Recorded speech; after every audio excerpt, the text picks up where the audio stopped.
Olá gente, tudo bom? Estamos aí de volta com mais um videozinho da nossa série. Hoje nós vamos ver um assunto completamente diferente que nós vimos aí nos vídeos anteriores. Hoje vamos falar um pouco sobre ondas, tá? E um pouco sobre propagação de som. No próximo vídeo nós iremos trabalhar aí com algumas questões envolvendo esses dois assuntos, ok? Então são dois vídeos aí bem especiais. O primeiro a gente vai trabalhar com a parte de conceito e o segundo nós vamos trabalhar com essa parte de questões, tá ok? Mas lembre-se aí, pessoal, de deixar aí seu like, deixar o seu comentário, se inscrever aí no canal para você continuar acompanhando, ser notificado quando surgir um novo vídeo aí no canal e ficar aí aprendendo um pouco mais sobre a física, tá? Então, sem mais demoras, gente, vamos para o vídeo.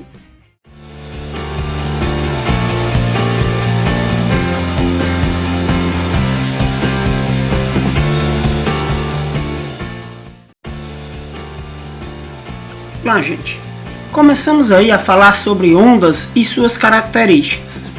Primeira parte que nós temos que tratar é o seguinte, pessoal. Será que é possível transportar energia sem que a matéria seja deslocada? A resposta para a pergunta é sim. E isso ocorre por meio das ondas. Por que dessa pergunta, gente? Nós sabemos que nós transportamos, grande parte da energia é transportada juntamente com a matéria que a compõe. Por exemplo, quando você chuta uma bola, você está transportando energia da perna para a bola, certo? Só que a matéria também acompanha, o componente da bola vai junto com a energia transportada. Se ela bater na trave, por exemplo, a energia da bola vai passar parte para a trave e parte vai retornar através da bola, novamente. Ok? Só que quando tratamos de onda, essa energia ela é transportada sem que a matéria seja deslocada, ok? Apenas levando-se energia. E a gente vai ver como isso ocorre. Tá? Nesses movimentos que a gente chama de ondulatório, a gente percebe o que? Por exemplo, quando nós fazemos uma onda,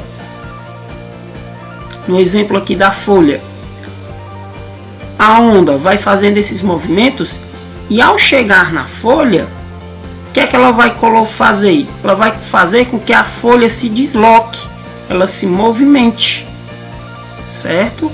Sem, contudo, haver o que? Transferência de matéria. Houve então o que? Transferência de energia. Porque a energia utilizada fez com que a folha oscilasse, ou seja, mudasse de posição. Mas, contudo, não teve nenhuma matéria, nada, nenhum objeto que veio e fez essa mudança na folha, se deslocou. Apenas o movimento da energia e da ondulação. No caso aí, uma corda, por exemplo. Ok?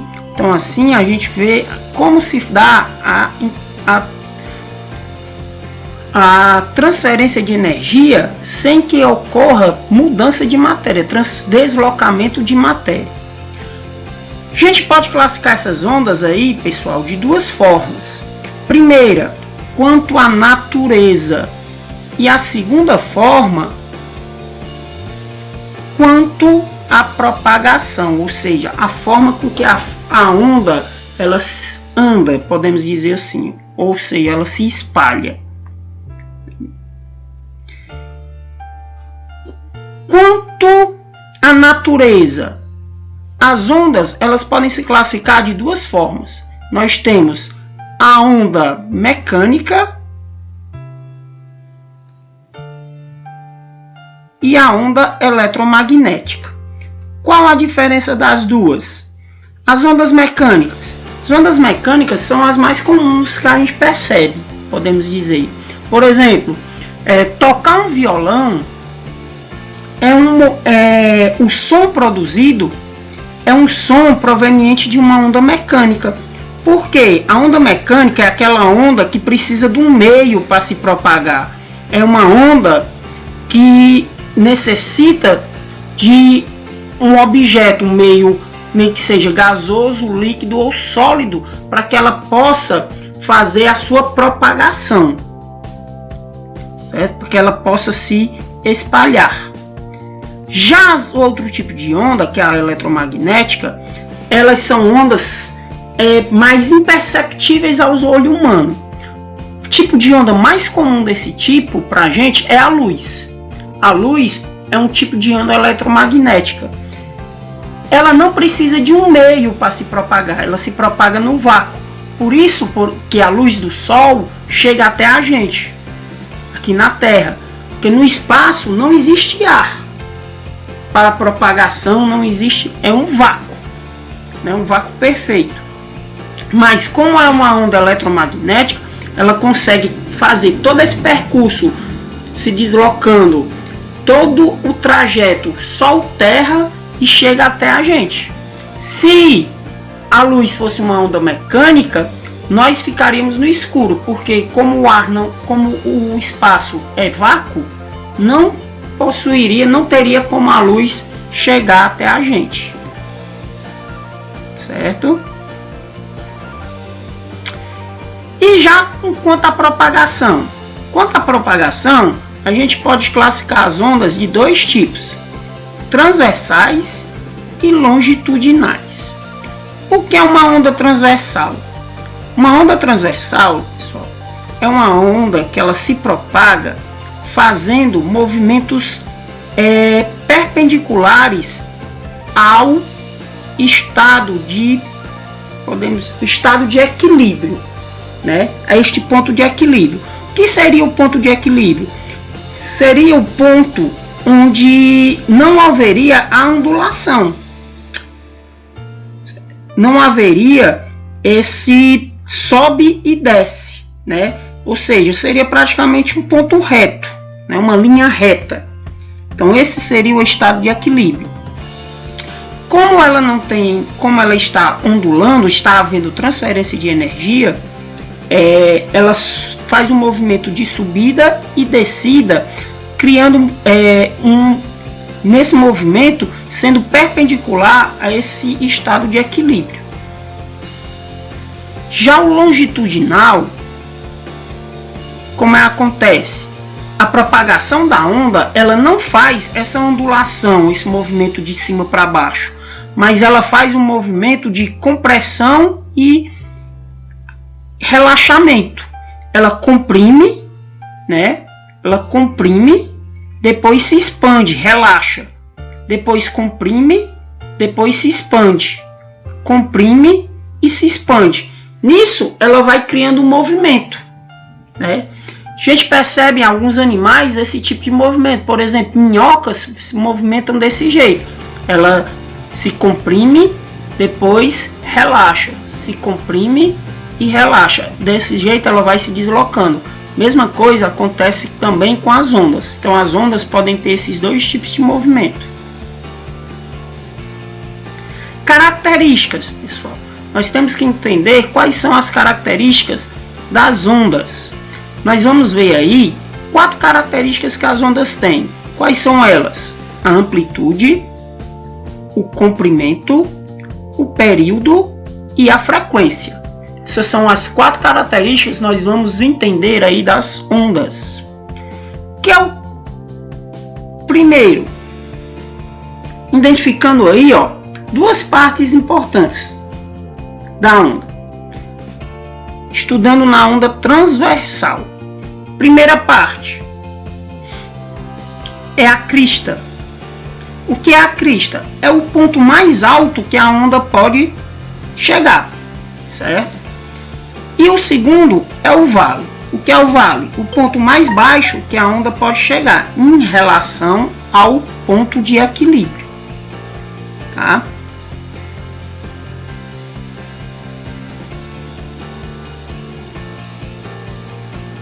Que são amplitude, gente? Amplitude é o que? É a distância da onda até o vale, da crista até o vale, certo? Essa distância da crista até o vale é que eu chamo de amplitude, né? Ou podemos dizer que é a distância da crista ao ponto de equilíbrio ou ao vale ao ponto de equilíbrio. Mas aí nós temos aí a amplitude parcial. Posso tratar como amplitude total, que é a distância da crista ao vale, né? Ou seja, todo esse movimento de subida e descida aqui, ó, distância que eu tenho desse ponto até esse ponto aqui embaixo, que é minha amplitude total, ok? Isso daí é minha amplitude. Que nós podemos perceber, gente, que a amplitude está diretamente ligada à quantidade de energia transferida. Quanto maior a amplitude de uma onda, mais energia transferida está tendo, porque para fazer esse movimento maior de subir e descer, precisa-se de mais energia para fazer esse movimento aqui.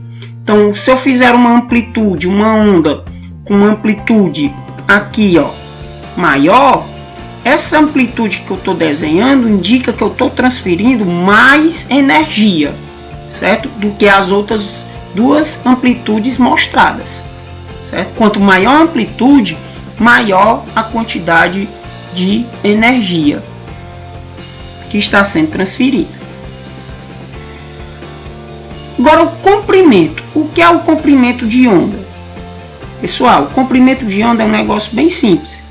Se eu identificar aqui, ó, a ponta de dois vales, duas cristas consecutivas, ou a distância de dois vales consecutivos, meu comprimento de onda é exatamente o que? Essa distância.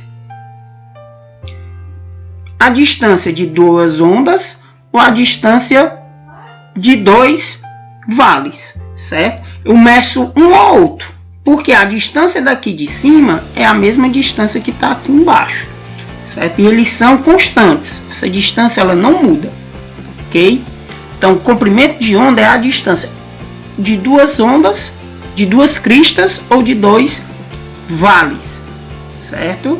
Distância de duas cristas ou de dois vales. Depois, nós temos o que? Nós temos o que a gente chama de período. Período, gente, está ligado ao tempo, tá? Período está ligado a tempo. E eu represento o período na física pela letra T, maiúscula, certo? O que é o período? É o tempo, gente, que eu gasto para a onda retornar a uma posição parecida com que ela estava ontem. Antes. Antes, tá? Exemplo. Olha aqui esse ponto, marcando um ponto aqui, na crista. Como esse movimento ele é sempre constante, ele é perfeito, ele é harmônico, ela vai sempre gastar o mesmo tempo para fazer esse movimento de sair do vale, sair da crista, ir para o vale e voltar para a crista. Ou seja, o movimento de estar no alto, descer e subir. Esse movimento, né, esse tempo é sempre o mesmo em toda a ondulação. A esse tempo é que eu chamo de período. Esse tempo aí eu chamo de período. O tempo que eu gasto para estar na crista, ir para o vale e voltar para a crista. Então é o período. Ou estar no ponto de equilíbrio, ir para a crista e voltar para o ponto de equilíbrio, certo? E voltar para o ponto de equilíbrio, ou ir para o vale e voltar para o ponto de equilíbrio. Tudo isso aí é o meu período, certo, gente? Período é o tempo que eu gasto para fazer esse movimento, certo? Esse movimento de retornar ao estágio inicial. Isso, gente, não é um deslocamento que ele é feito no próprio ponto, certo? Ó, veja na nossa figura que ele está na crista, pelo movimento ele voltou para o ponto de equilíbrio, pelo movimento ele voltou para o vale aí ele volta para o ponto de equilíbrio e retorna para a crista, né? Esse tempo que ele gastou todinho de estar na crista, ir para o vale e voltar para a crista, é que eu chamo de período.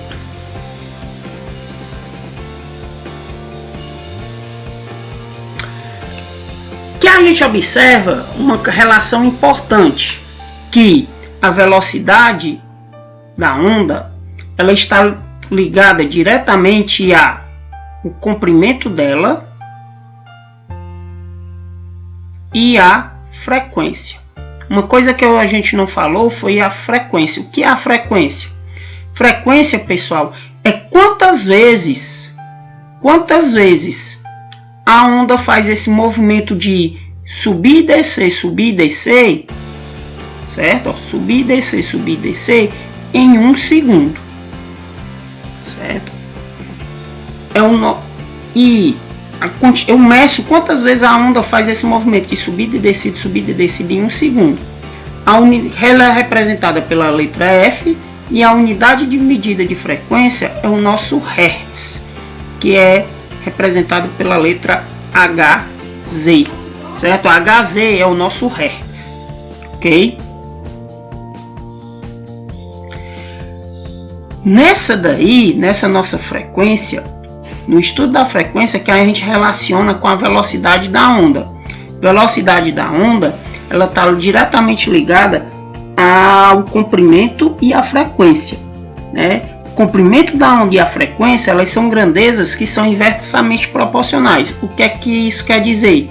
Quanto maior aqui o comprimento da onda, ou seja, a distância de uma crista para outra, ou a distância de um vale para outro, quanto maior esse comprimento, menor é a nossa frequência.